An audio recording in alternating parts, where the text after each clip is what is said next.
ઓય સાંભળો છો? હા મારા બજારમાં કામ છે તો મને મૂકતા જાવ ને. જો મારા કામ બહુ જ છે. તું એક કામ કર, તું રિક્ષા કરીને જતી રહે બજારમાં. મમ્મીનો ફોન. હેલો, હા મમ્મી. અચ્છા, તમે બસ સ્ટેન્ડે ઉતરી ગયા છો એમ ને? હા તો તમે ત્યાં વેઇટ કરો, હું હાલ જ આવું છું તમને લેવા માટે. હા. એક મિનિટ, હું તમને એક વાત પૂછું. હા બોલ ને. તમે મને વધારે પ્રેમ કરો છો કે તમારા મમ્મી પપ્પાને? કેમ એવું પૂછે છે? હું તો બંનેને સરખો જ પ્રેમ કરું છું.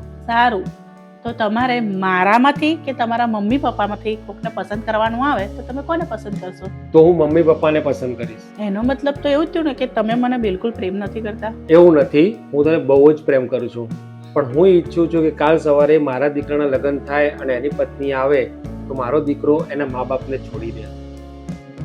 મારો છોકરો એના મમ્મી પપ્પાને એટલી જ રિસ્પેક્ટ આપવો જોઈએ જેટલી આજે હું મારા મમ્મી પપ્પાને રિસ્પેક્ટ આપું છું. ચલ, હું મમ્મી પપ્પાને લઈ આવું બસ સ્ટેન્ડેથી.